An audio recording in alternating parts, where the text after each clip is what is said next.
Greetings, everyone. Welcome to Murray's, the English Training Institute. We have a listening task for you. You will hear a number of different recordings and answer on the basis of what you hear. There will be time for you to read the instructions and questions, and you will get a chance to check your answers after each section. The audio will be played once only. The test is in 4 sections, and you will get 10 minutes to transfer your answers. Now we move on to section 1, and you have some time to look at questions 1 to 10.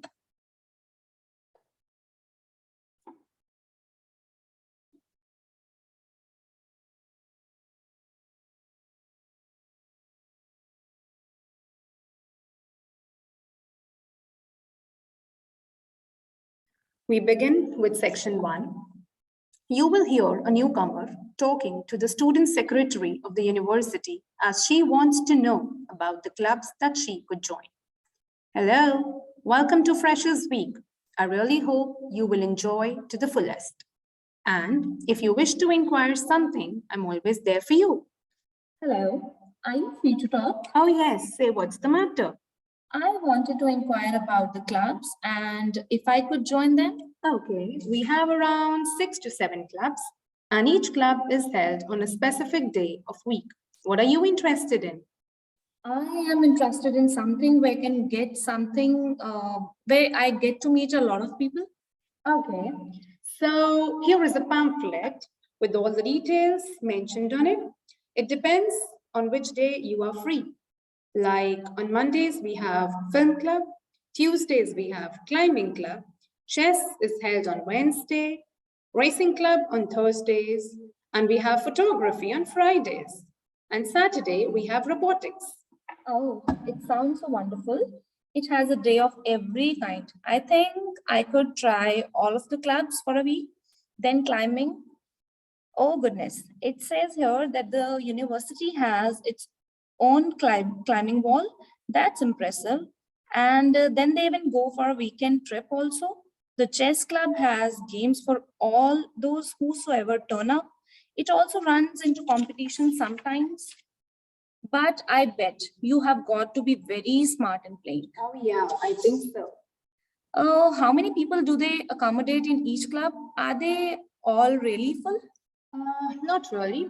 Film Club has just increased its membership from 85 to 125, and they're hoping to increase it to 150. The climbing club is quite a small number, that's only 40, and the maximum membership is 50. The photography has very less, I would say the least of all, that's 20. The racing club has nearly the same as the film club, that is 130. Okay. Who do I contact if I want to join these clubs? There is a club secretary for each club, and once you decide which club to join, you can contact the respective secretary. Okay, I think I'll join the climbing club. Okay, so you have to contact Mr. Matthew Tubers, as he is the secretary for the climbing club.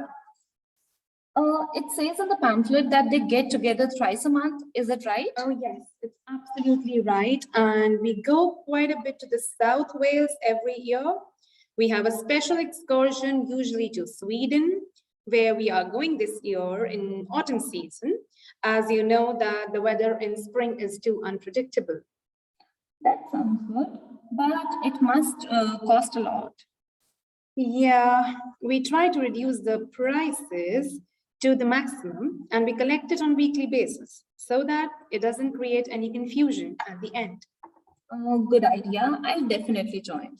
There are some benefits that you get from joining, like we have a special arrangement with one of the shops in the towns. So if you show your card, you get money off equipment, and there is no discount on clothing. And I really hope you would join. Another thing I meant to say, if you do become a member, you receive a magazine once a year. It's quite useful and interesting because it goes out to all the national climbing clubs. And the other thing is that if you come to every session, you get a complimentary ticket to the big exhibition that's held in Cardiff every year. So hope to see you. Thank you. Now you have some time to look at questions 11, 15,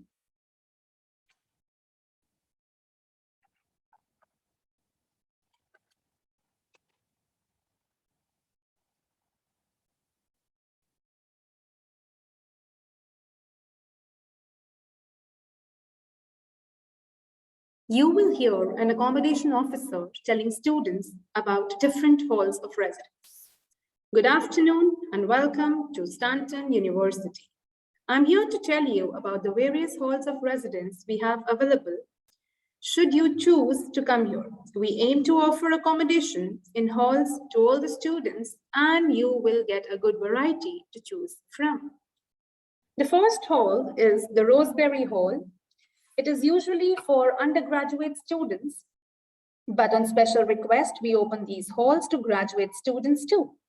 It's a catered hall. Evening meals and brunch are included in your rent during the term time. The price is 156 to 248 euros per week. We give the facility of Wi-Fi and insurance too. You're responsible for cleaning your own room, but communal areas will be cleaned on a daily basis. This hall has a good sense of community, some refurbished kitchens, and unlike other halls, it has recently built a pool. Another option is Queen's Residence. It's the most modern of all the halls we have in the university. It also has a private garden and is peaceful because it's all girls' residence and boys are not given entry to this hall. The largest hall we have here is Noah Residence. It has a large parking area and a large common room, and each bedroom has a shower room. Another option, Pacific Residence.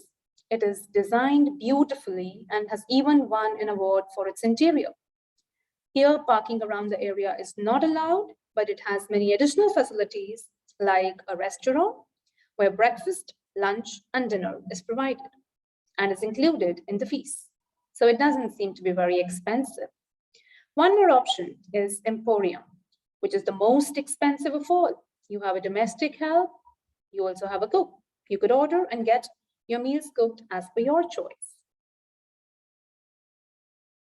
Now you have some time to look at questions 16 to 20.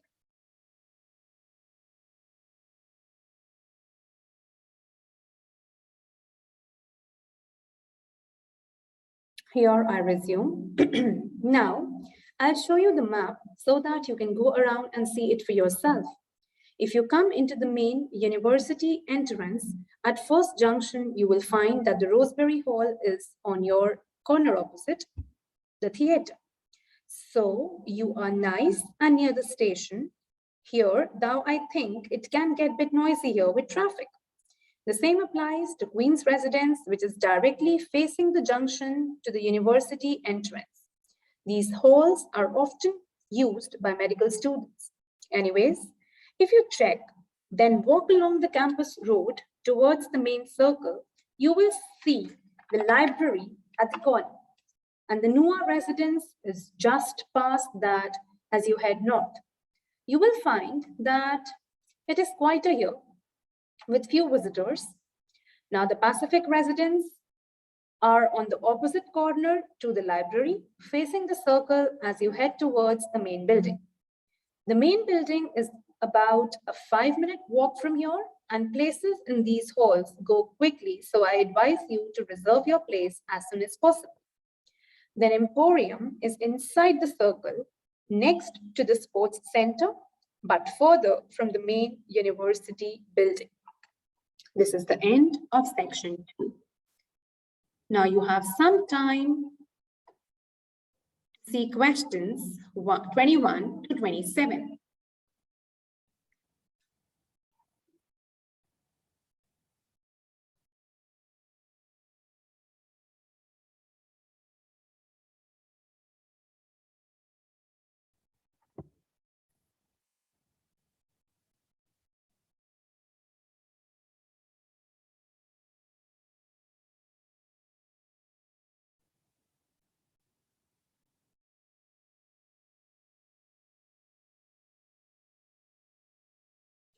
You will hear two students discussing a business studies project they have to do. Come on, Mary, we've got to get on and sort out this project for Professor Barsley. Hang on. I want to make sure we have got all the information. Now, where are we? Well, today we need to sort out exactly what we are going to do and how we are going to divide the work up. Okay. How long have we got, by the way? The end of term is April 6th, and he's set to hand it on week 8. So that's March 25th at the latest, because the beginning of that week is 21st, so not long. Right. Have you got all the notes there? Yes, he wants us to do fairly small scale study like the last one on whether or not businesses were offering more benefits to staff. We have now got to look at the rise in older workers. Should be fairly straightforward. Yeah, as long as we keep it small.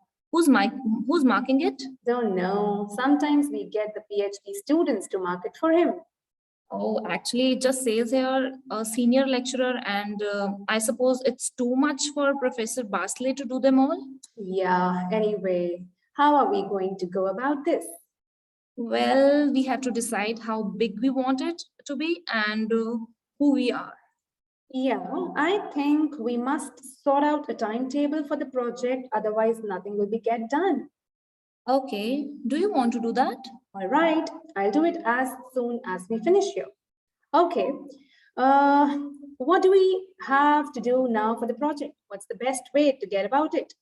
Well, Professor Carter suggested we set up a focus group to get some in-depth interviews, but I think that will take a lot of time. Yeah, I agree. If we did a focus group, we would have to spend time deciding who to include in it, and it's not necessary to do one anyway. Oh, fine. And if you agree, I think we should get in touch with the businesses on the list Mr. Professor Carter gave us and ask them if they are prepared to participate. Sounds good. Then we can go there. Give them questionnaire and collect them later. Exactly. Okay, then do we need to book one of those study rooms in the library so we can work together to input the data? Perhaps not, as I guess just one of us could just sort it out actually. Yeah, I think that would be easier. A lot of what we are doing is qualitative and it will be writing up rather than statistics. No software for that, I'm afraid. And I think it would look better if we had actual shots of some of the staff because we are citing appearance as a factor in employability, aren't we? Oh, yeah, I will factor that all in when I see everything out tonight. Now you have some time to look at questions 28 to 30.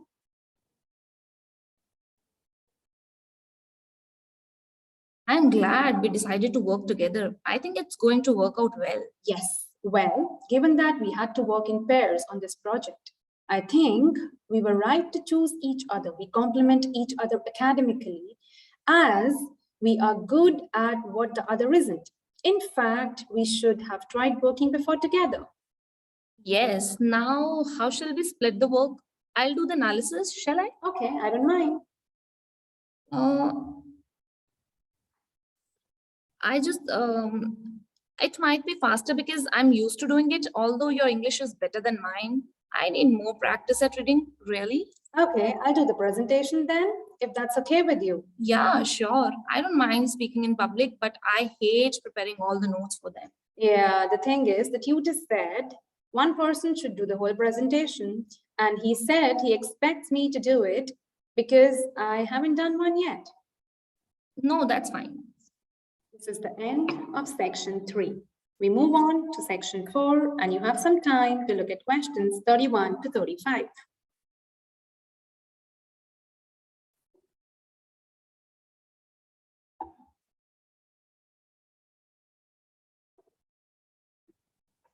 You will hear a media studies tutor giving a lecture about news sources. Okay, now many of you will have heard about the predicted death of newspapers as people increasingly access the TV and the internet for the news.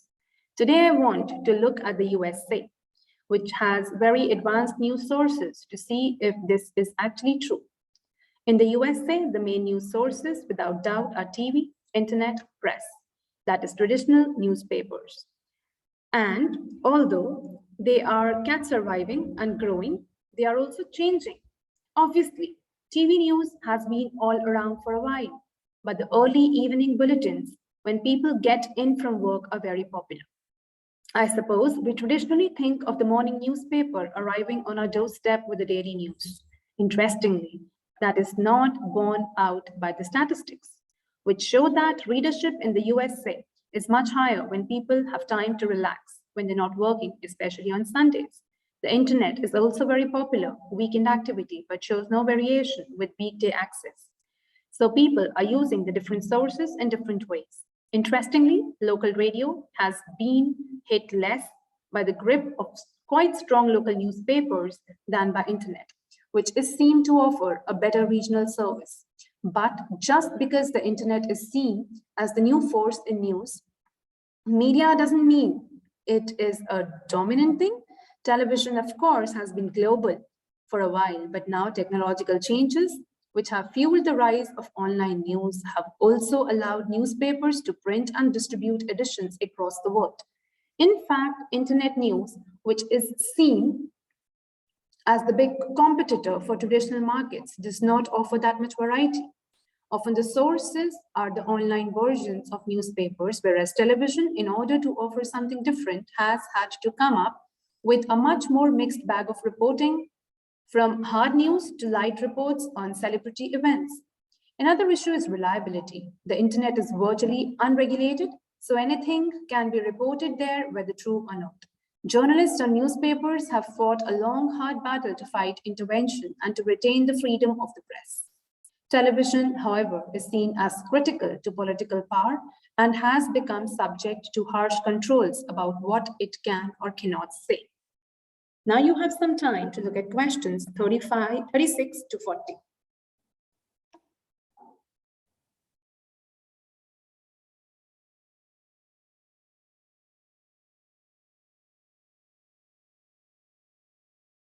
Here I resume. Now, one very critical factor in keeping newspapers alive and well in the USA has been their approach to advertising. Obviously, newspapers are heavily dependent on advertising revenue, and they have become more and more imaginative in what they offer in order to make sure that advertisers use them and not other news sources. This has meant that, contrary to the popular belief, newspapers now have a significantly higher profit margin than the rest of American industry. So how have they managed to raise advertising revenue in this way? Well, they have put a lot of effort into developing and maintaining a very strong association with the retail trade, and they've come up with the winner. A critical tool in their sales plan has been suggesting that the adverts they run can have vouchers. This has been enormously effective because they have found that not only do more people buy the paper to get the discounts, but also that this inevitably means much higher sales for the clients who advertised. As well as doing this, the newspapers have also introduced aggressive sales campaigns over the last few years. This has resulted in significant and continuing rise in the numbers of advertisers prepared to pay extra for full-page ads. This is the end of section 4. Now you have 10 minutes to transfer your answers onto the answer sheet, and in 30 more seconds, I'll show you the answers. And if you like our video, please make sure to subscribe our channel.